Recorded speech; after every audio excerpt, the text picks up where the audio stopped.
This is Lions on Tap, a weekly look inside the Lions Den, presented by Coors Light, the chilled choice and official beer of the BC Lions. Highlights, interviews, and a look ahead to this week's game. Now, here are your hosts, Matt Baker, Nick Kowalski, and the voice of your BC Lions, Bob the Moj Marjanovic. Well, I'll tell you what, they say pinch hitting is a thing, and I can say for BC Kitchen here at Park Casino, there's a couple of pinch hitters in the lineup. I'm Rob Fay, filling in for Bob Marjanovic, the constant one, Julio Caravetta, Nick Killer Kowalski at the other end of the table as we get you ready for a very riveting 60 minutes of show. It is BC Lions on Tap, presented to you by Coors Light. Gentlemen, good evening. How are you, sir? It's very nice. It's an honor to be here. You guys are Sitting so between relaxed. You two. Well, it's obviously a bye week. It's you. The confidence that you exude just makes me relax. Well, there's not a lot of confidence here. It's Nick. Nick was the guy that walked up to me right out of the gates, and he goes, "You got this?" And I said, "I think I do have this." So we will find out when trivia happens before the end of the show just how much I do have it. You're going to kill us on trivia, aren't you? I made it multiple choice, so you guys have good odds right off the bat. Good odds. But Even a broken clock's right once in a while. there you go. BC Kitchen, by the way, a lot of swag we're going to be giving away over the course of the next hour. If you're not down here, don't forget to come stop by Park Casino. Fantastic venue, steps away from where the BC Lions are going to be gearing up for a game in just a couple of days' time. But before we get to that, let's recap what happened in Calgary. It was a squeaker by some equations, but realistically, I don't think the score and the numbers tell the whole story. Julio, you were there. What were some of your thoughts on that game? Well, I just honestly, not trying to overanalyze the whole thing. It just didn't play very well, right? There was a number of uncharacteristic mistakes, especially offensively. They just couldn't find their rhythm. Vernon overthrew, probably 4 or 5 guys that probably would have made big plays. Like I said, this is the BC Lions are a very good football team, plain and simple, right? They have the talent to win a championship. I just think it was just one of those games where things just didn't go their way, and it happens during the course of a year. I was going to say, sometimes when things go well, you can get away with mistakes, but you get to that middle point of the season, right around week 7, week 8, and every once in a while you can let go of that intensity. Was that a part of the equation? Well, it felt like the schematic was there, but just maybe the intensity didn't match it. And you got to think to yourself, too, Calgary had lost 2 games. They knew they had to win that game, right? That puts them, you either go for two your record goes to 2-4 or 3-3. It keeps you within striking distance. So I think they had a lot more, the intensity, a lot more to play for. But when I think back, really Calgary, that was as good as Calgary was going to be, right? They Jake played well. They did some good things, but you think about, I think about, compared to what we've seen from the Lions, how they just weren't themselves, that they were still only 1 point difference, right? And Nick, you got a chance to see these guys after the game. Usually when they come off the field, they're jovial, they're looking in the camera, they got a lot to say. Coach Campbell saying, if you're upset about this game, you should be upset. What was the vibe in Calgary before they got back on the plane? Yeah, that was the key messaging. Is they called a spade, right? Like they had the missed opportunities. They know they didn't play well. There weren't excuses. They weren't saying, "Oh, that wasn't holding," or "This guy should have done this." They admitted that was not their A game.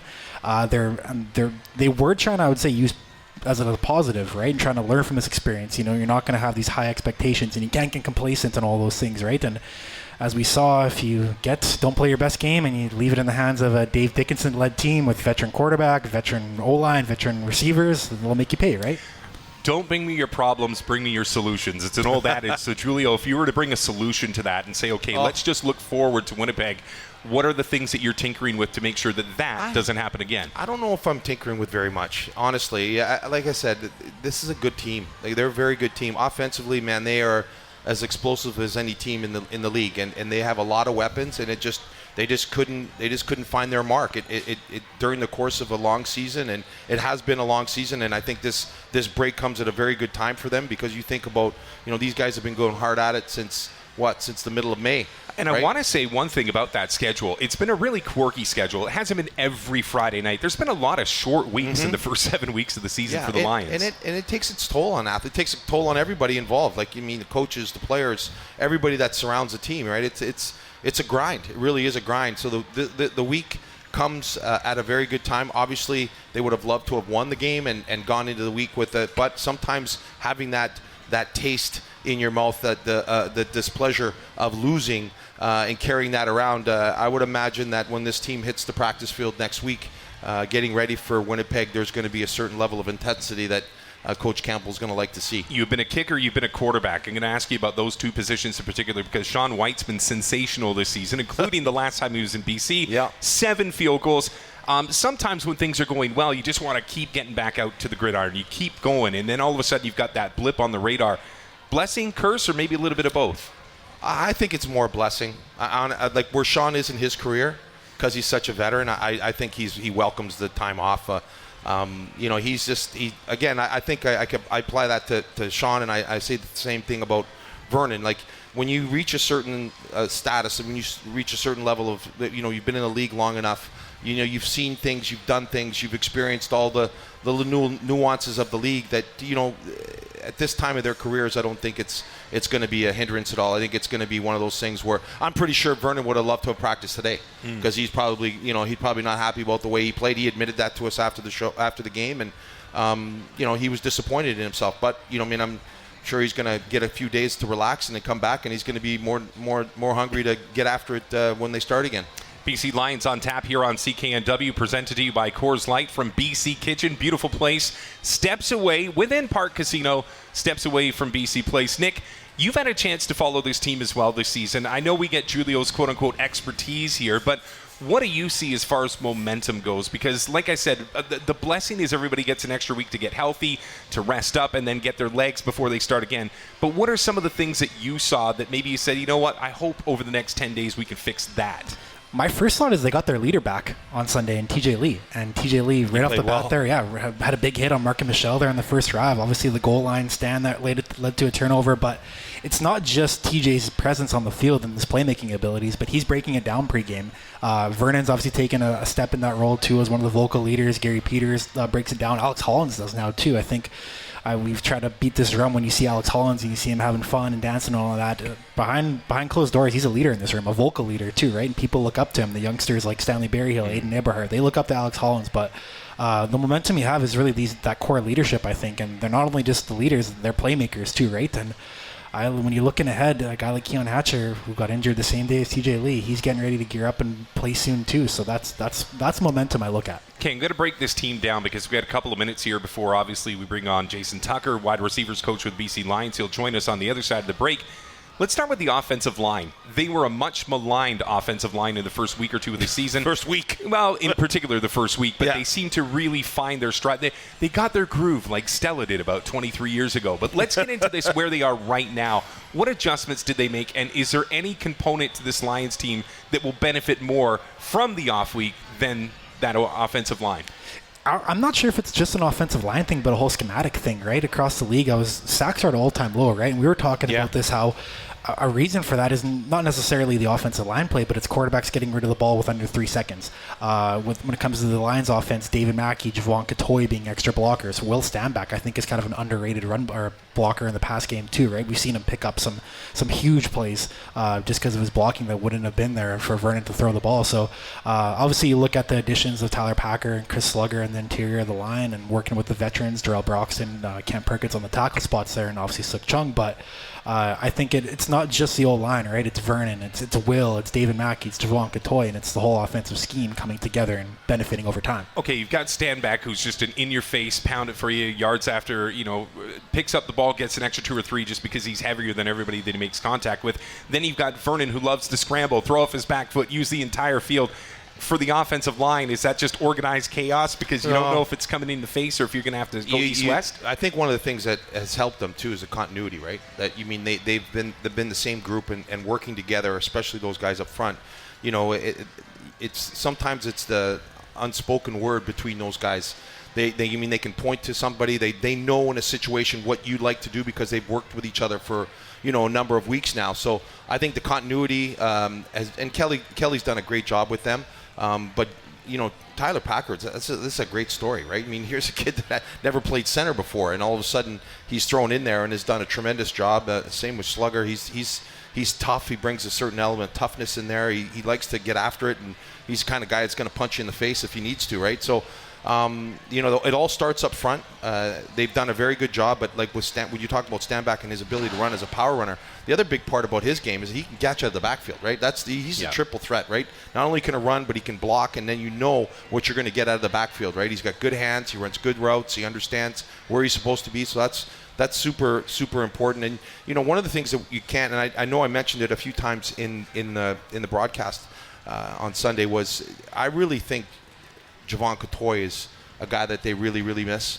I think Jevon brings so much to the table. He's a great blocker. He can catch the football, and obviously his ability to go downfield and make plays speaks for itself. But when you lose a guy like that, now all of a sudden their offense changes in the sense that you've got to bring Mackey in, and when you bring Mackey in, okay, he does his thing, and then when you want to take Mackey out, you got to put Kieran Poisson in, and now all of a sudden it affects the rhythm of the game. You can't speed the game up. You can't run hurry up. You can't, do what you've been doing up to those points, because Jevon is so versatile that he really does all those things for you, right? So you can speed up and play at a certain tempo, but when you don't have him, it affects your offense. So. I think that's a huge component of that's hurt them to this point. All right, let's look at the other side of the ball, because we're going to be talking wide receivers plenty on this show, but let's look at the defensive side of things. Good pressure. They've been able to get in the backfield periodically. I think this is a defense that's on the cusp of something special. What have you seen in the last 2 weeks that makes you say, you know what, they're close, but they need to do this? Well, I think Jonah Tavai has proven something to me. Like, I think his story. Yeah, his insertion in the lineup is, he right out of the gate. It's hard for me because I have to watch the ball, but there are times when I will just watch the line of scrimmage, and all you see is him pushing people into the quarterback. Like, he is a bundle of energy. He's strong. He's low to the ground. He gets under people's pad levels, and he's moving bodies. So I really, I think that's one of the things that they needed to be a little bit better at, is pushing the pocket from inside, because the two guys on the outside are doing a great job. Another great story is Josh Archibald. Come on. Yeah. 4 sacks. He leads the league still. I know he does. Have we said that coming out of training camp, you would have laughed at me. I would have laughed at you, right? So that's a great story. I think Sione Tuiema, Pete Robertson, all those guys that are Amir Sadiq, that they're doing a good job coming off the edge. I think Sione is.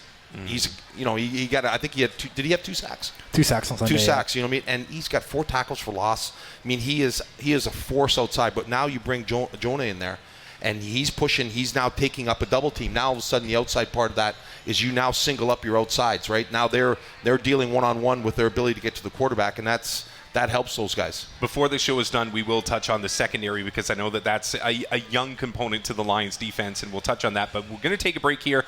When we come back, Jason Tucker, wide receivers coach, is going to join us here. We'll get into many of those things that you just mentioned about the loss of Jevon Kotoy, who's stepping up. What does he see from his perspective, and what did they do, speaking from a coach's perspective, when it comes to a bye week? You are listening to BC Lions on Tap right here on CKNW, presented to you by Coors Light.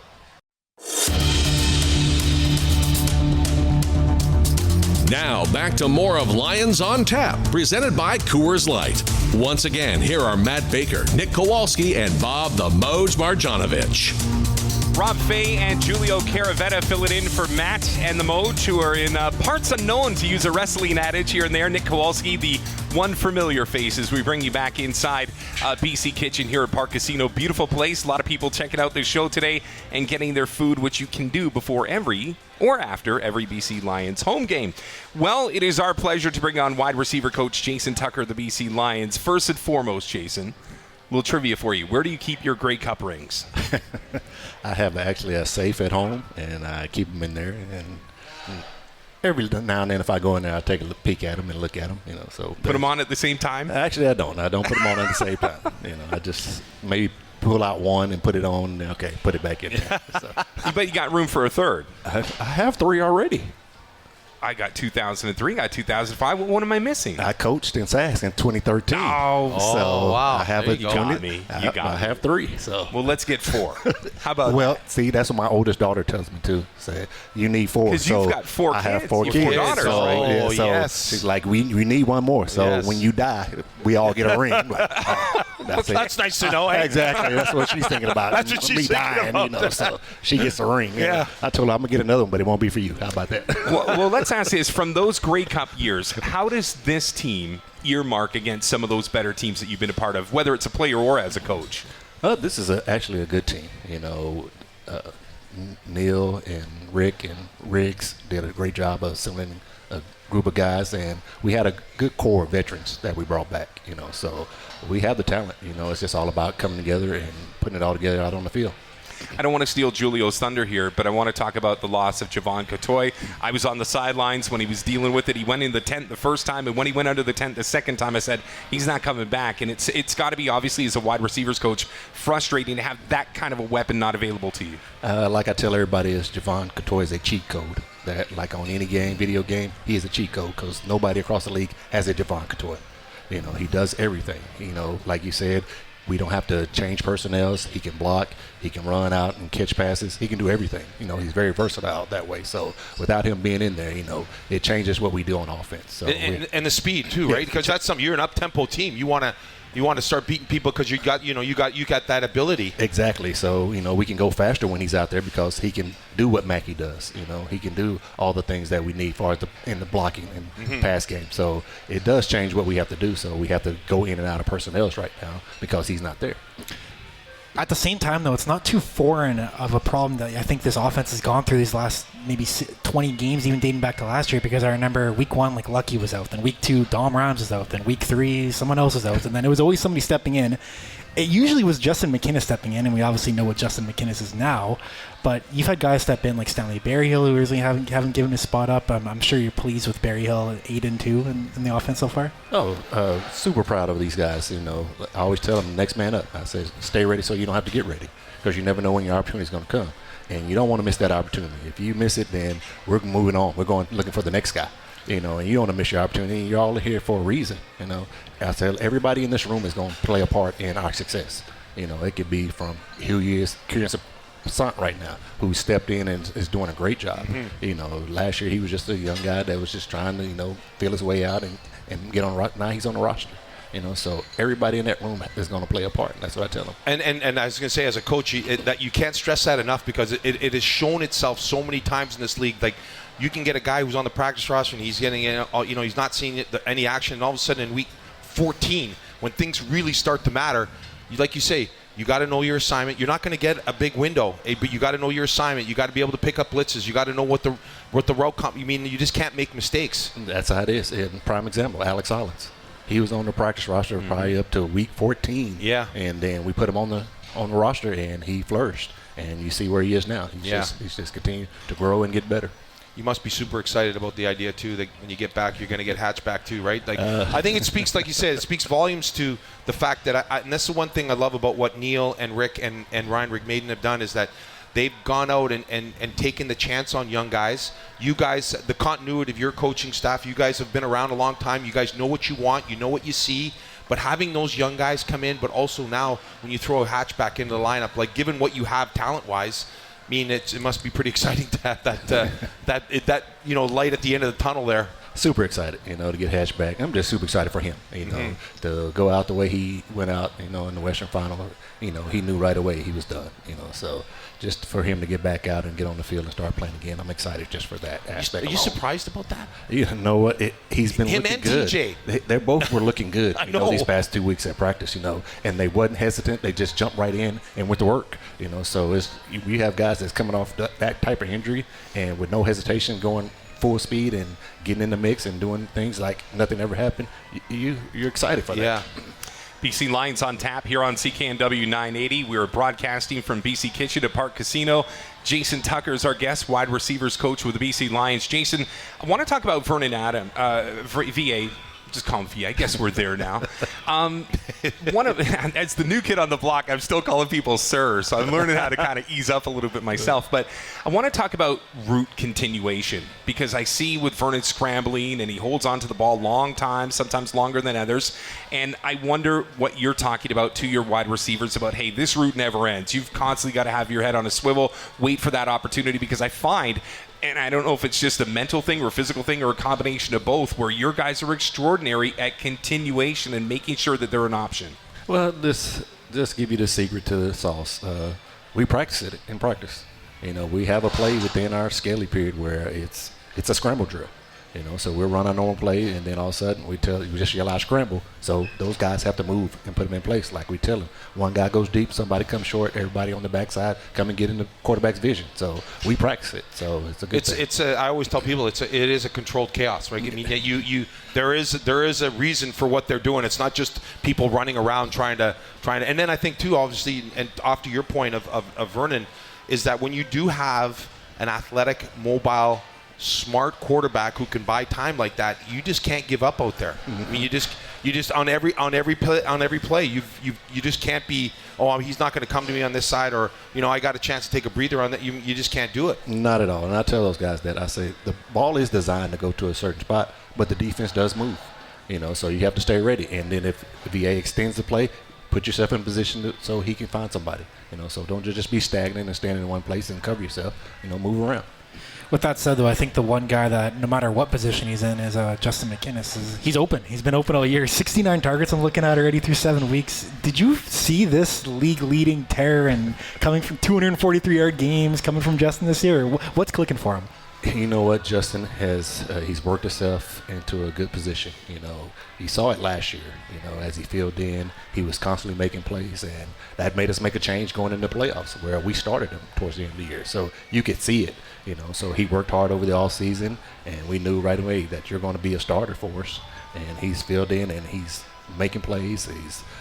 He's a big body. There's not too many 6'7" guys in the league that can do what he does. It's a big window. It's a big window. And quarterback loves a guy that big. He has a big catch radius. It's huge. And the other part that really jumps out at you is strength of hands. Oh. Like you notice guys that catch a ball into their body. Everything is with his hands, and they're contested. And he's got both his hands on that. There's no way you're ripping it out of there. And that's a big plus for him. But like I said, when you're that long, you're already 6'6", 6'7". You have a wingspan of make you 7 feet. So if we reach out, it makes it hard for DBs to come through you to catch the ball. So he uses his hands very well. And like you said, they're contested, but he has strong hands. Let's talk about the team as a whole right now. I know we focused on the wide receivers, but you're seeing everything from the offensive perspective. Tough loss in Calgary because it was right there for the taking. It doesn't happen, and you know what? Sometimes that's the way the ball bounces. But as you use this off week to kind of obviously decompress, but then get ready for the next game, what are some of the things that you're just niggling at you? You're like, man, we've still got to be able to do this. And not just from a wide receiver perspective, but from an entire offensive process. It's all together just being consistent, putting it out on the field every single play, one play at a time, and consistently putting drives together that puts points up. We want to be more efficient in the red zone. We can do a better job of that. So there's a lot of things that we can do. Like you said, we'll sit back as coaches and look at this and say, hey, where can we get better? We can do some self-scout. Say, hey, what have we done that were successful through the first 7 weeks of the season? What are the things that we didn't do well that we can change and improve on? What did you do with an off week when you were a player? I mean, we can look ahead, and we'll circle back to that. But how did you break down your off week? My off weeks was get away from football, because like you said, these guys right now, we've been going to, like you said, mid-May.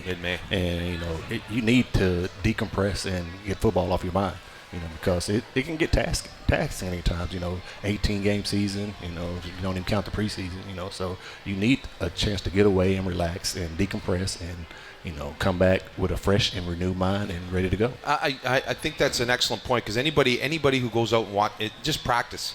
You do the amount of running that goes on every single day for those guys. Like it's a lot, and like the physical toll it's big. It's a big task on your body, and like you said, for their ability to kind of go away and just do nothing for 4 or 5 days, it's critical, and at this time of the year too, because your buys this year are timed out pretty good, right? There's one mid-September, third week in September, and then the end of the year. Yep. Yeah. Last week again. Yeah. Last week again. And that's perfect. Like you said, and they come at the right time and almost balance out our schedule. So we'll play 7 games. I think we play another 7 or something like that before we have another one. So it makes it great for these guys to at least get some rest. And, so when that last one comes, it'll be a time to make that push for the playoffs. At the same time, though, I think we see it all the time, being with the team day in, day out. But these guys are still with each other every day. Like, I think Sean White was golfing on some trip with Jake Dolagala today. I heard Alex Holland screaming, playing Foursquare. I think you play Foursquare too, right? But you've seen that too over the past 3 years here too, especially with the wide receiver room and just how tight this team is. And even on the bye weeks, they still want to be with each other. And that's what it is. It's a family. Guys like to be around each other. And when you're around a lot of people that you're around them for 3, 6, 7 months out of the year, so you got to like them at some point. So they like to hang out with each other, and it makes the team a little bit stronger. All right, let's take a break here. We're going to come back more with Jason Tucker. We're going to Julio's itching to ask you more questions, so we're going to make this break really quick. We'll talk more about the offense. We'll talk about what lies ahead for the BC Lions coming off of this, and we'll talk about 50 Cent. It seems to be the rumble that just hasn't left BC Place yet. You're listening to BC Lions on Tap here on CKNW 980, presented by Coors Light. Now, back to more of Lions on Tap, presented by Coors Light. Once again, here are Matt Baker, Nick Kowalski, and Bob the Moj Marjanovic. Broadcasting from BC Kitchen here at Park Casino, Rob Fay and Julio Caravetta hanging out with Nick Kowalski and Jason Tucker, wide receiver coach with the BC Lions. I'm happy to be talking sports again. The last time I was on CKNW, I was announcing that Joe Biden wasn't going to run for re-election. So a stark contrast to Very stark. where I was a couple of days ago. Nice sized crowd here as well at BC Kitchen. If you ever get the chance to come down here before the game or after the game, make sure that you do and you grab yourself a couple of Coors Lights while you're doing it. One thing that I will say is when I first walked up to you, Jason, a little bit earlier today, I said, talk to me about Robinson, Texas. To which you just looked at me and started laughing. I was trying to do some reconnaissance. I wanted to see if I had some Nardwuar-like question for you, and you just laughed. You said, there's not a whole lot to it. It's not at all. It's just a small town. It's grown over the years. When I was there, it was a little 3A high school. Now they're 4A. We didn't have a McDonald's. They have a McDonald's now. The only thing that were there was a Sonic and a Dairy Queen when I was going to school there. So, Really? And now they have a Sonic, Dairy Queen, a McDonald's. They have, I think it's Chicken Express. They have all kind of other things now. So Life is good. Life is good now. Did you ever think, though, that you'd be in the Canadian Football League playing in the NFL with the Rhine Fire on the other side of the planet? I mean, your journey when you kind of step back and look at it now that you're starting to get into, the coaching side of your life, did you ever take a moment, look back and say, man, that was crazy? I do from time to time, and I tell people football was not my first sport, was not my first love. Basketball or Basketball was. Really? I wanted to be an NBA player. And so when I was growing up, you could find me on every basketball court around. That's where I was. If my mom was looking for me, she knew where to find me. I was on a basketball court. So you must have gotten offers at college. Did you? And that's where everything changed. So when senior in high school, when it came time to pick sport I wanted to play, it was full scholarship in football or partial scholarships in basketball. Oh, there you go. So a smart man's going to take the full scholarship and get everything paid Where for. was the partial scholarship to? Oh, man, I can't even think. It was some small D2 basketball school. All so right. it's like, you know what? I'm going to play football, let them pay for my schooling, pay for my education. And one thing I promised my mom, I was going to go and get my degree, and that's what I did. So. Good for you. TCU's nothing to sneeze at, No, by the not way. at all. So. I you know what I'm curious about is because of your journey, how do you I know everyone always compares eras when you played or when I played or whatever it is, how different the players are. How much different do you find the players now than say even when you first started? Totally different. Totally? It's a totally different era of players. These guys are a lot faster, a lot stronger now than they were back then. So you only had your select few. I played with a great one, and when I was with the Cowboys, Larry Allen. Rest in peace. He was strong as an ox. People came up and asked me, did he actually bench that much press? I was like, yes, I was in the weight room watching it. 700 pounds on the bench is ridiculous. The bar is bending and want all that weight on there. So you sit there and look at that stuff. There's wasn't too many guys like that doing that in the league back then. But now there's a whole bunch of guys that's probably benching over 600 pounds. And all those guys can run. On the defensive side of the ball, you got defensive ends running 4.4s and 4.5s. Back then, you weren't expecting that. And so do you find? Sorry, Rob, but I was just going to say, do you find that, I when I say that to some of the older guys, they say, well, if I had what they have, I would have been the same. Do you feel like that? Like now with athletes and what they're eating and how they're working out and how they're taking care of their bodies. Like back in your day and in my day, you came to training camp to get in shape. You didn't come in shape, right? And so now, like, I mean, these guys are in shape all year round. Like, it's different, but I always think if that stuff would have been accessible to you, then I'm sure you would have been in the same boat. Man, I talked to a lot of my ex-players and that I played against, and I was like, it's like we came up in the wrong era. Yeah. If we had what they had, man, imagine where we could have been. Well, and the way they practice. Exactly. That's the way another they big practice, part. I mean, back to the day, 3 days, 2 days, 8 weeks and 2 days. It was crazy. Yeah. You know, so Full contact. padded all the way. Yeah. You know, and especially when I was with the Cowboys in the heat in Wichita Falls, so it was crazy. It was just crazy. So my jaw was dropped for about half of this commercial break because I asked you when you played for the NFL Europe for the Rhine Fire, and it was 1999, and then suddenly Julio Caravetta pipes up and says that, I was there in 1995. So you guys both played for the same team, and what city was it in Germany? Dusseldorf. In Germany, you guys didn't overlap, but what was your experience like there for playing in the NFL Europe? Man, it was none like no other. You know, I always wanted to go over there, you know, and see the world, basically. I always wanted to go to Spain and Barcelona, England, Scotland, all those places. And NFL, Europe took me there, you know. So I was in Dusseldorf. I was able to, you know, take all the sights of it being in Germany, you know, going down the Rhine River, seeing all the castles down the Rhine River, you know, going to Berlin, seeing all the history that was in Berlin.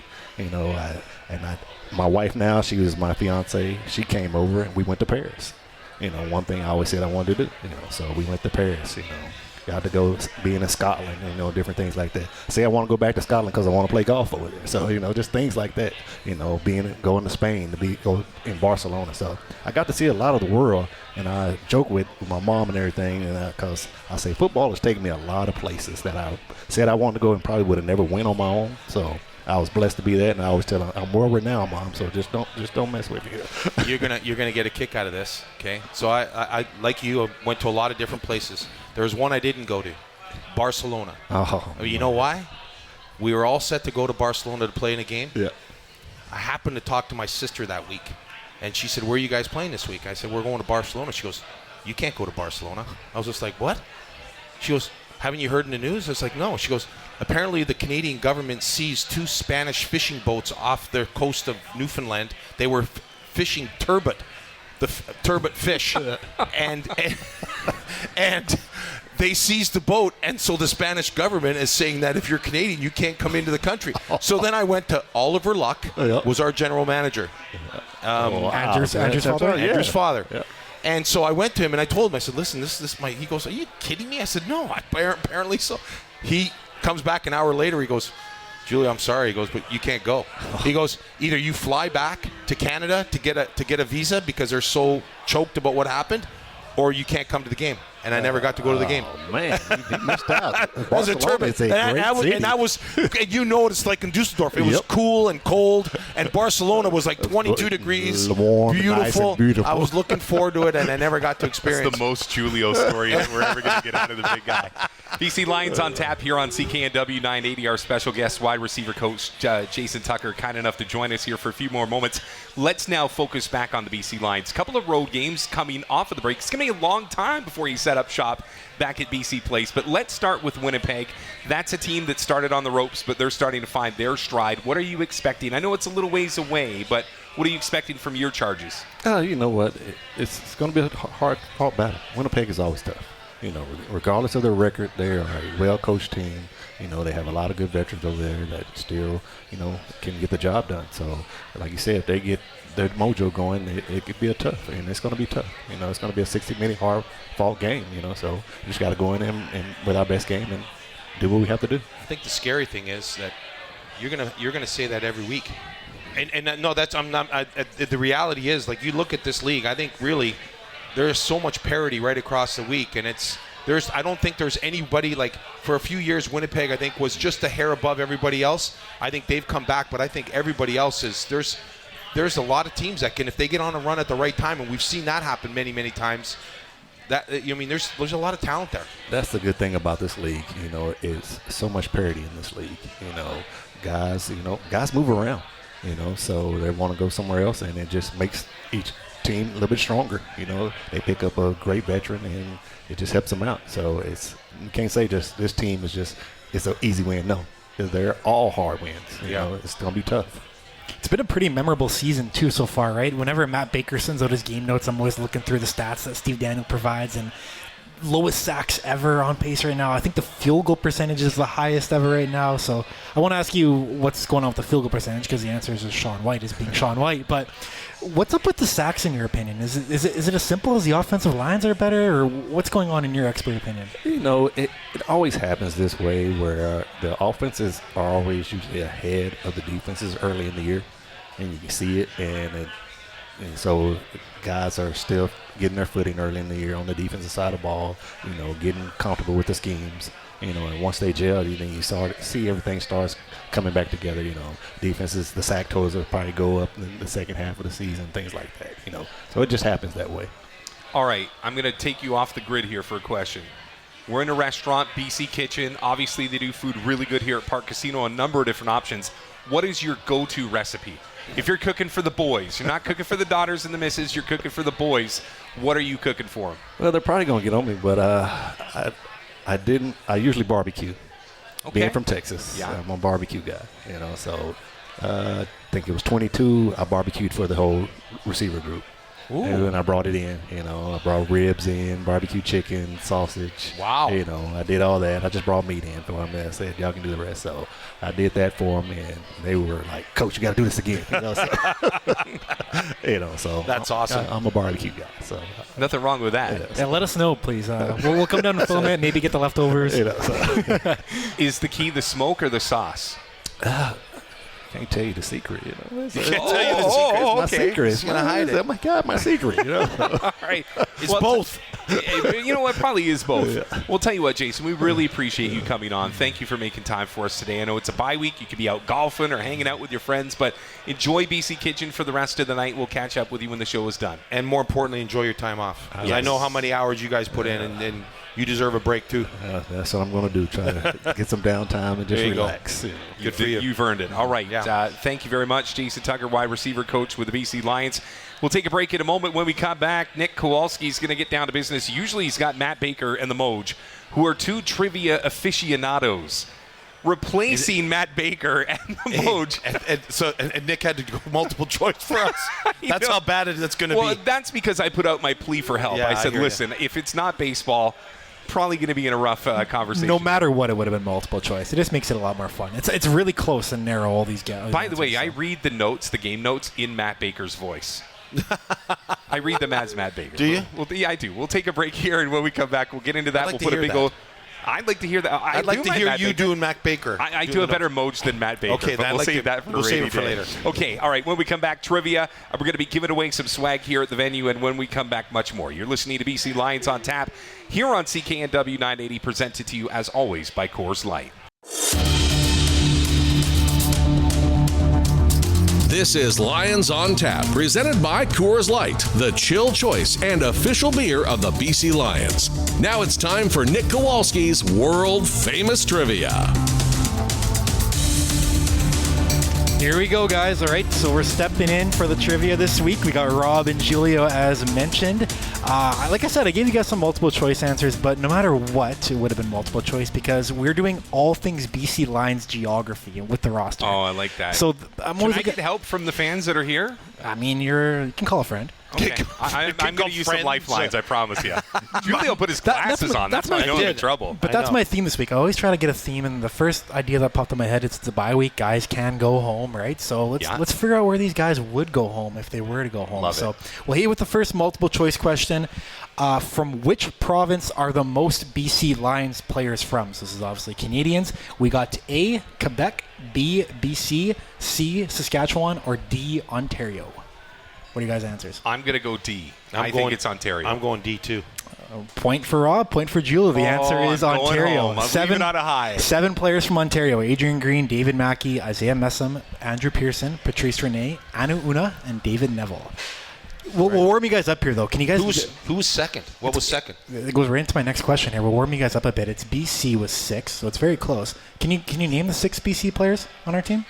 BC born players? BC born I player. thought this was multiple Couture? choice. Couture. White. We're warming you guys Sook. up. Yeah, that's 2. Sook,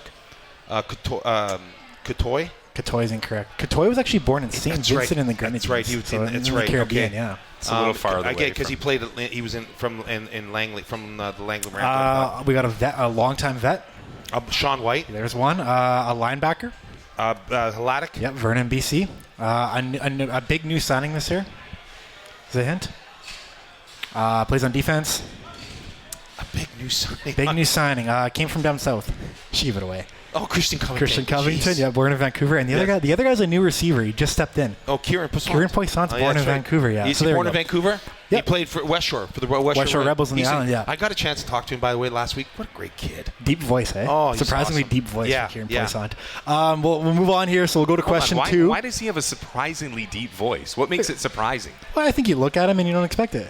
It's You expect surprising. him to have a nice, high, easygoing voice? Maybe, yeah. He's Okay, that's nice all chill right. guy, but we'll go into America now. So the same question but reversed to America. From which state are the most BC Lions players from? And I'll give you 4 options here. Yeah. A, Georgia, B, New York, C, California, or D, Texas. I'm going to go Georgia. I'm going Texas. You guys are both incorrect. It's California. Oh. California has 6. Vernon Adams Jr., Stephen Flintoff, Marcus Moore, Jonah Tavai, Josh Woods, and Jordan Perryman. By the way, the practice roster counts for this. I did the entire roster. Yeah. So here's a good question. I stumbled upon this one, and I thought it'd make for a good question. Which 2 BC Lions players are from the exact same city? So here are your choices. Vernon Adams Jr. and Marcus Moore, Jarrell Broxton and Ace Ely, Kent Perkins and Pete Robertson, or Gary Peters and Chase Bryce? C. I'm going C. You're going the Texas guys, Pete and Kent? Yeah. I think it's that, too. I think it's... I'm sorry, guys. You guys are both incorrect. The answer is Vernon Adams Jr. and Marcus Moore are both from Pasadena, California. I want Baker's phone number because I guarantee he'd be 3 for 3 right now. He's from Vernon's from Pasadena. Born there, yep.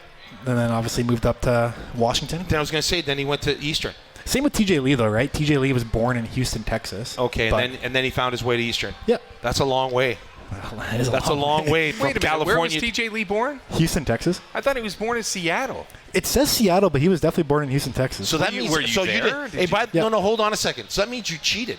Did you take a look at the roster today? Oh, dude, I've been on AI since this segment started, and it's done me no good. Because I type with my fat fingers and I spell it wrong, and I've done myself no service at all you're here. the best. Here's a good one I stumbled upon, too. So believe it or not, the BC Lions have 0 players from this state in America. A, Iowa, B, Florida, C, Mississippi, or D, Oklahoma.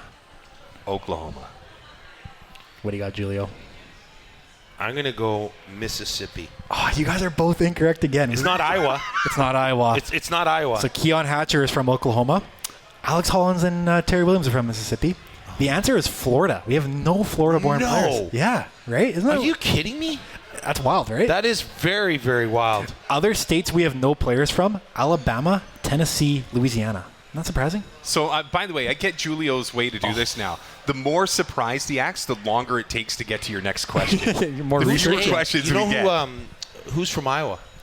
Chris Slugger, right. and there's one more too. Have you looked up Slugger's hometown? Yep, it's How many people are in his hometown? This could be a question, Julio. It's like 650. You look at my. Well, let's skip to this question then. Who is from the town with the smallest population? I got 4 choices for you. We got Alex Hollins. He's from Yazoo City, Mississippi. Chase Bryce is from Grayson, Georgia. Chris Slugger is from Wesley, Iowa. Or David Mackey from Jackson's Point, Ontario. Which is the smallest? This is Jackson's I Point. was going to say that's almost that's like tiny. having one in Ontario as opposed to that's almost that you're giving that one away. Are we right? You should have stuck to your I guns. don't know. He said he's giving it away. I'm sticking with Slugger. What do you got? You got Jackson. went Point? Jackson I'm Point. going to be honest and say the So you got Ontario Jackson's one. Point? Yeah, What'd you- because I thought had by the Iowa? going, I was going to go with because I remember looking it up. It's like 350 people, right? 383 is the population 383. in I Wesley, looked, Iowa. well, no, I looked the hometown at, of Chris when Slugger. When they moved Chris Slugger into the starting lineup, I did a little bit of a deep dive on him, right? Because he went to Alabama, Birmingham, right, the university. Yeah, played running back. He played, yeah. Well, in high school. Yeah, and so then I looked him up, and he said, "Oh, I'm from this." And so I said, "Where the heck is that?" All right. So I looked it up. Can I throw in a question for you guys? Oh, boy. Without looking at each other's shirts, how many teeth are in the Lions logo? Don't look. I have no. Would Matt See, Baker they know get this? it. How many teeth How many are in the teeth are in the Lions Lions logo? 0? 1? Nope. Your choices are A, 0, B, 1, C, 2, or D, 4. I just looked. It's I'm 2. going to go 1. It's 4. Is it 4? Yeah, look closer. No, I can't see. Are you kidding me? Put your glasses on. 2 big ones and then 2 small ones in the back. Oh, that one's in orange too. Oh yeah, that's they're what you both. get. See, There Nick, you you're go. not so There you smart. go. There you go. You stumped me. All Well, right. I'll get you guys Hey, give here. me So another we one. got another one. One so more? we got 2 more here, so you can still win her up. Which Canadian city that the BC Lions play in do they not have a player from? So your answers or your choices are A, Winnipeg, B, Edmonton, C, Calgary, or D, Hamilton. We do not have a player from one of these cities. Calgary. I'm going Calgary. What do you got, Julio? He's thinking. Eyes are closed. Hamilton. Oh, you guys are both incorrect. Isaiah Messam is from Hamilton, and Tyler Packer is from Calgary. Yeah, Tyler Packer's from. I knew Charlie Ringland is from Winnipeg. There is nobody from Edmonton. Really? I So want here we to. go. I want to keep I this really segment stink for at all this time. game. I've been on radio a long time. This is the worst I've ever done in my life ever. on trivia. Well, here we got one. We got one more, so we can go to a tie, and there'll be a tiebreaker for Oh, this. great. Who from North America was born the furthest from Vancouver in Oh, I terms of got like this one. distance to distance? So Yeah. here are your options. We got A, Josh Banks. Yeah. B, Will Stanback. C, Christophe Beaulieu.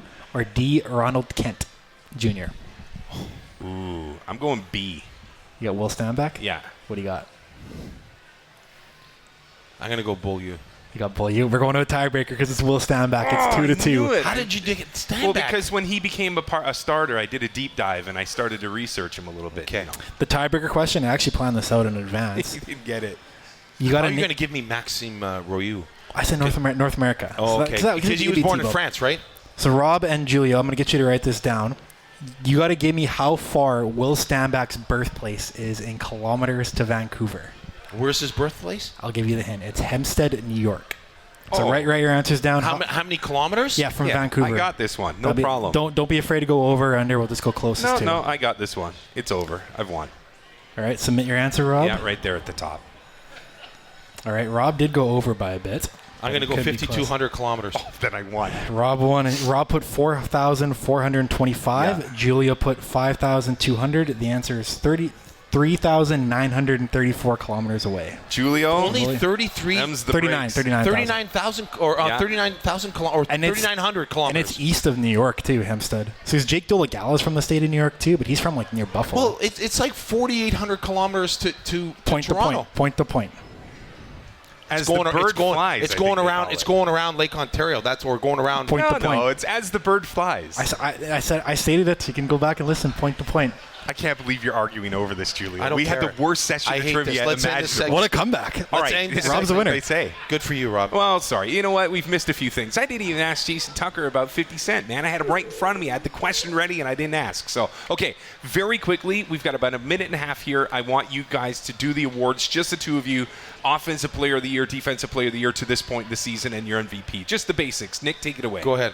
I'll start to Offensive Player of the Year. I'm going to do like the NFL style, so I'm going to go do different MVP and a different Offensive Player of the Year. So my Offensive Player of the Year, it's got to be Justin McInnis, right? Leading the league in yards, breakout season. Defensive Player of the Year, I'm going to go with. Part of me wants us. Gary Peters is the default answer, kind of just because, but his numbers don't speak for that kind of reward. I still will say Gary Peters, but honorable mention Ben Haladik, and then you got to go with VA for the MVP, right? Kind of enough said. Yeah, I can't disagree with that. I would have gone with Peters. I love Gary Peters. I think he's an excellent player. I think a lot of what he does goes unnoticed because he's so good. Exactly, right? Yeah. And then we got a home game coming up. August let's 8th. promo the big let's game. Promo it August 18th. It's Fam Fest. Playing the Blue Bombers. That's August 18th on Sunday, 4 o'clock start. Halftime. This is an exciting one for my childhood. It's Fred Penner performing Fred at Penner. halftime. Which is perfect for Sandwiches. families. Yeah. Fan Fest. It's The perfect. cat came back. That's so smart. You know what? That's a good hire. I'm impressed. What else? Excellent. I'm excited for What that. else is but going on? But will he dance like 50 Cent? We'll save that for another show. I'll leave it up to interpretation. Supercars in the plaza for this game. Yeah, so Lamborghinis, that's a big one. Porsches, So Maseratis. Maseratis, everything. That's a big one. I know it was super exciting last year. There were cameras galore at that. It's obviously nice shiny cars, right? BC Lions, we got the Croc charms. So those little. I found out. Yeah, the little. I have one BC over line. here. Yeah, if you go to the BC Lions Instagram, there's a picture of Michael Couture showing them off. So they're pretty cool stuff. And then post game, kids can run on the field.